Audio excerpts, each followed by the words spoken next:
Olá, pessoal. Vamos dar continuidade ao nosso conteúdo, desta vez na página 382, falando sobre os principais impactos ambientais na atualidade. Bem, nós vimos, na aula anterior sobre essas questões ambientais, como que elas têm, como que ao longo do tempo essas questões ambientais, esses problemas foram chegando até nós, né? E o texto de vocês falou, né? A gente fez um cronograma desde a Revolução Industrial, desde quando surgiu o capitalismo, com a globalização, as melhorias que ocorreram e também as, vamos dizer, desvantagens, né? A gente vai falar sobre, o primeiro ponto aqui é a poluição atmosférica. Todo mundo sabe o que é poluição atmosférica, não preciso nem detalhar, né? E o texto diz que são diversos os motivos, né? É uma fumaça lançada, de alguma atividade industrial, ou de um veículo, de uma usina termoelétrica, e das atividades humanas, né? E o texto fala que a maior parte, né, dessa poluição vem da questão da queima dos combustíveis fósseis, né, da queima do petróleo e derivados, né, gás natural, carvão, e isso gera um desequilíbrio, né, ambiental. O texto fala também que essa poluição ocorre principalmente, né, nos grandes centros urbanos, nas cidades que apresentam, logicamente, maior concentração, né, de indústrias, maiores atividades. Então, consequentemente, a globalização, a urbanização fez com que as cidades crescessem, mas ao mesmo tempo trouxe essa questão de concentração de poluentes. Aqui nós temos um gráfico que mostra o nível de poluição nas grandes cidades do mundo, né? Nas consideradas maiores cidades, né? Então, como o texto fala, são grãos de partículas minúsculas, muito minúsculas, que não dá para a gente ver. E aqui o gráfico aqui traz, né, as cidades, né? Vamos ver aqui a situação de São Paulo, né? Não é a que mais polui, tá? Mas a gente pode considerar que está na lista das poluentes também, tá? Então, existem outras cidades? Sim, existe. Muitas cidades que nem são mencionadas aqui, mas é só para a gente ter uma noção, né? De como está essa questão. Na página 383, o texto fala também sobre o descarte de resíduos e a poluição das águas, né? Descarte de resíduo, descarte de lixo. Resíduos é aquilo que é resto, né? Aquilo que eu não vou mais usar.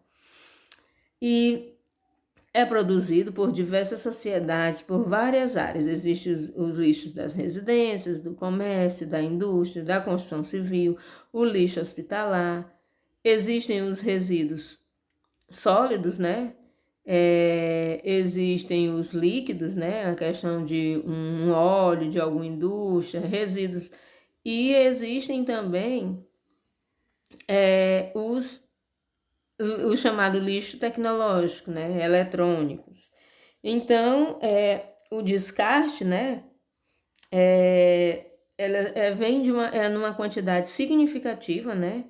Que a gente muitas vezes não considera grave, mas que aos poucos vai se juntando e vai tornando, né, uma situação de difícil solução, né?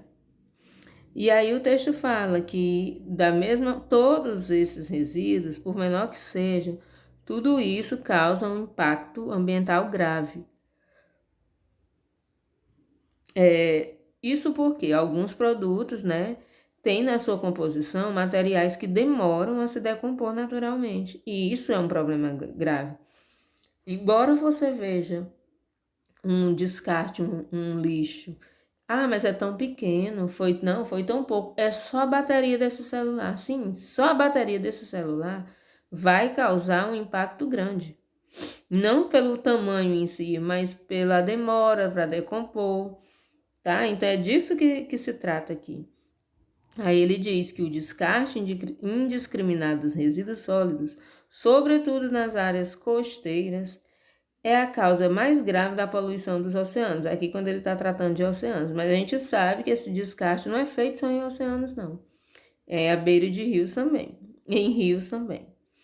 Aí ele cita, por exemplo, o plástico. Demora cerca de 450 anos para se decompor. E mesmo assim, gera um microplástico, um fragmento de plástico de tamanho minúsculo que já tem alterado o equilíbrio dos oceanos na Terra. Quando o microplástico entra na cadeia alimentar de peixes, por exemplo, ele coloca em risco tanto a vida marinha quanto a humana, uma vez que os humanos vão consumir aquele peixe, vão consumir daquele peixe. Então, quando ele fala dessa consequência, não está falando só, foi só um lixo que vai ser descartado, é só um material que vai passar aí 450 anos para se decompor. Não. Algum outro ser vivo vai ter contato com aquele resíduo e assim vai passando, né, na cadeia. Afinal de contas, uma cadeia alimentar, né? Na página 384 mostra, né, a imagem aqui, né, desse depósito de lixo a céu aberto, né? E aqui ele cita, né, cita a questão do chorume, que a gente sabe que é proibido por lei, né, depositar lixo a céu aberto. O certo é ter a coleta selecionada e é levado para algum aterro, que a maioria das cidades não tem, e infelizmente as pessoas descartam onde elas veem que dá certo. E aí o chorume, né, que é aquele líquido, né, escuro que sai do lixo, né, que é da decomposição da matéria-prima, ele vai contaminar o quê? Águas de rios, água subterrânea, porque vai infiltrar, vai contaminar o solo. E aí, em decorrência disso, acontece o quê? Perda de solo cultivável. Aí ele fala aqui, né, que os alimentos, né, as sociedades humanas, elas precisam produzir alimentos. E isso está totalmente vinculado às técnicas, né, a tecnologia que eles têm para poder produzir melhor, né, cultivar melhor. Mas esses impactos ambientais também têm causado exploração excessiva ao solo, né? Tanto a contaminação por lixo, quanto também a forma de utilizarem, de cultivar aquele solo, sabe? E também a questão do desgaste dele, como essa imagem aqui mostra, um solo desgastado. O solo ele pode ser desgastado tanto por fatores naturais, né, a questão do sol, a temperatura, como ele pode ser também através de atividades, né, ações humanas, ações inadequadas, né, humanas. Na página 385 fala sobre a Revolução Verde e o modelo do agronegócio. Aí diz, na década de 1960, vários avanços tecnológicos, né, foram voltados para melhorar a produção. A engenharia genética, né, essa questão de produzir um alimento que tivesse resistência a determinadas pragas. E esses avanços, eles possibilitaram, né, essa revolução, que se chama de Revolução Verde. Foi uma revolução, porque as sementes passaram a ter alta produtividade, elas foram modificadas para que o trabalho, para que a produção fosse feita em grande escala, para que fosse vendido esse produto lá para fora, né? E aí diz aqui que com o objetivo de elevar a produtividade, né? Essa revolução verde aconteceu. Em parte substituiu o trabalho do homem, né? Com o uso das máquinas, né? Mas ao mesmo tempo, nós sabemos que a utilização dos fertilizantes, os defensivos agrícolas, né? Os agrotóxicos, eles podem também causar um esgotamento na fertilidade dos solos, como também pode contaminar as águas subterrâneas e também a água de rios, né? Se o cultivo for perto de rios. Então, o homem termina explorando muito mais quando ele vê que aquela área já não dá mais para produzir e ele vai degradar mais ainda esse solo. Então, o que ele fala aqui é exatamente da Revolução Verde, trouxe uma vantagem, economicamente falando, sim. Só que o homem não pode passar daquele limite. Por mais que já esteja se utilizando muito do solo, mas ele não pode passar daquele limite. Na página 387, fala sobre o desmatamento e a perda da biodiversidade. Então, aqui traz um mapa, né, sobre as florestas originais e remanescentes. Aí você pode ver, o que está marcado em verde são as florestas remanescentes. E em rosa, floresta desmatada. Então, remanescente, o que está em verde é aquele que ainda existe, tá? Que apesar de toda o desmatamento, de tudo que aconteceu, ela ainda existe. Mas a grande parte em rosa é o que foi desmatado, que foi perdido. E ele fala que essa ação, né, de retirada da cobertura vegetal, mesmo que seja para utilizar os recursos para a nossa alimentação, também tem que ter um controle, porque causa um grande impacto, tá? E aí é daí onde vem essa questão do reflorestamento, né? Essa ideia de eu vou tirar aqui, mas eu vou colocar uma outra que pode não substituir totalmente, mas vai dar, de certa forma, uma cobertura vegetal para aquela área. E aí, ainda falando sobre essa questão das florestas, né? Ele fala sobre o desmatamento, compromete também a questão da disponibilidade de água, porque à medida que você retira o verde, você faz com que, né, a infiltração da água do solo seja prejudicada, fazendo com que os reservatórios tenham uma dificuldade, né, não consiga mais se manter tão cheios como antes, tá? Então, a retirada da vegetação prejudica também na infiltração da água no solo e formação dos lençóis subterrâneos, tá? E dentre outras, a questão do desmatamento mexe também com a questão da retirada dos animais daquela área, porque à medida que vai saindo algumas espécies vegetais, as espécies animais também vão se sentindo descobertas, tá? E aí, na página 388, fala sobre o aquecimento global. Então, todo mundo sabe, né, sobre os vários são os estudos, já tem mais de 100 anos de estudo em relação a essa questão do desmatamento, ou do aquecimento global. E o texto fala sobre as consequências, né, desse aquecimento, que já são muito visíveis, né, com a elevação muito grande da temperatura, né? Derretimento das calotas polares. E aí o texto fala também sobre que grande parte dos cientistas defende que o aquecimento global vem sendo causado pela intensificação do efeito estufa natural.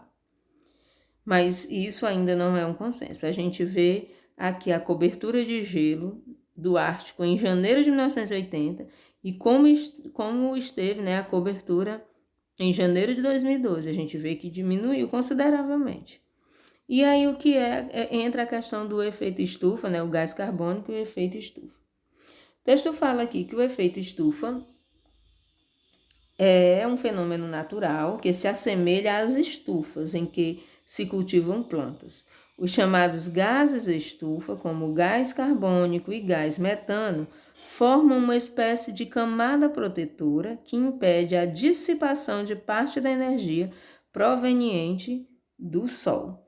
Então, parte da energia proveniente do Sol, né, é impedida de entrar totalmente a partir, né, dessa camada protetora de gás. Aí o texto fala aqui, a concentração desses gases na atmosfera, em especial gás carbônico, tende a se manter relativamente constante em função dos ciclos naturais, mas isso varia ao longo do tempo. De acordo com os estudos, né, a concentração atual de gases na atmosfera é maior em 800 mil anos e vem aumentando, ou seja, a quantidade de gases que tem que ter para formar uma camada protetora está sendo tão intensa que está fazendo o efeito contrário, tá?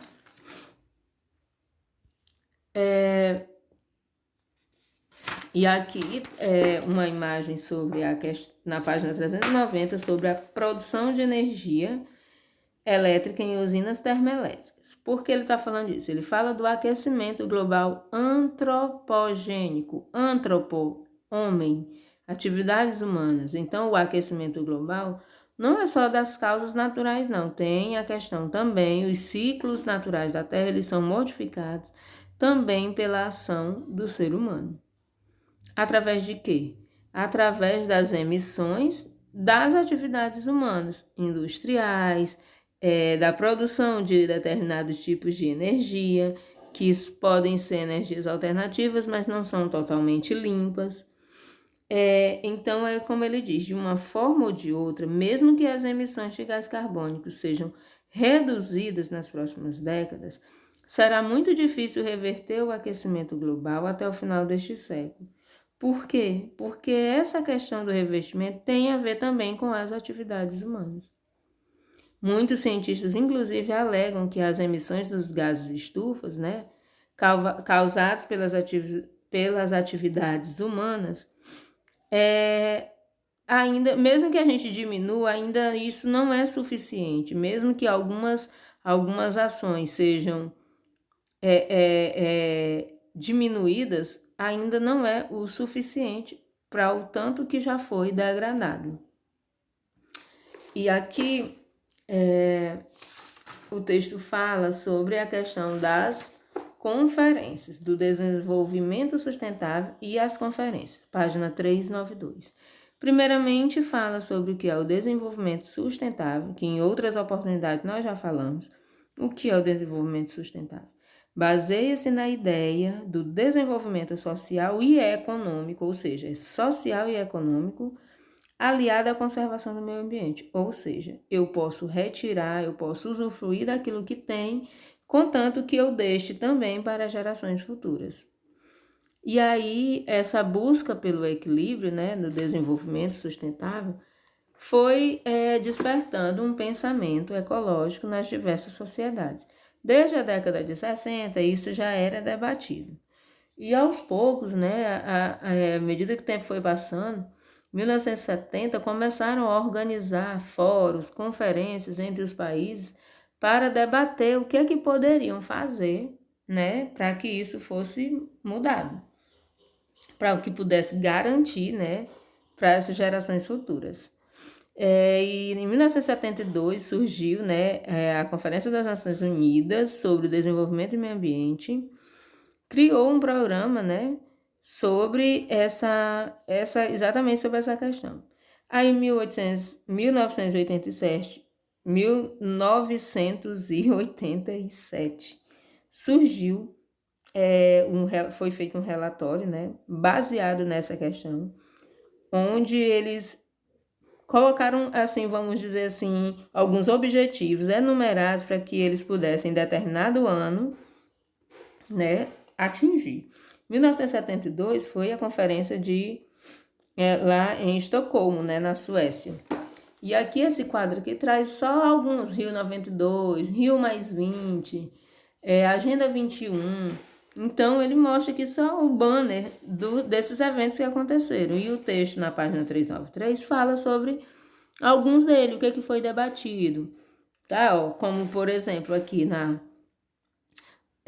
no encontro, né, da Rio 92, foi debatido a questão, né, da Carta da Terra e Declaração do Rio sobre o Ambiente e a Agenda 21. Ou seja, foram construídos planejamentos e objetivos para que até o século XXI fosse atingido. Isso, cada ano eles iam tentando chegar, né, a um objetivo. E o certo é que todo ano era preciso formular novos objetivos, porque a gente nunca conseguia chegar. Quando eu digo a gente, não é só o Brasil, todos os outros países. Porque aí, de certa forma, mexia com o bolso, porque eu vou ter que produzir de uma forma diferente e vai impactar financeiramente. Aí ele cita Kyoto em 97, e aí ele fala, né, sobre muitos outros eventos que foram acontecendo. Na página 395 fala sobre o conceito de socioambientalismo. O que é isso? É a ideia de que proteger o meio ambiente é algo que só pode ser conquistado por meio de ações que envolvam comunidades locais. Então, esse pensamento, né, de socioambientalismo é a ideia de que para que as questões ambientais, para que elas sejam resolvidas, só dá certo quando todos estiverem unidos, né, com esse objetivo, tá?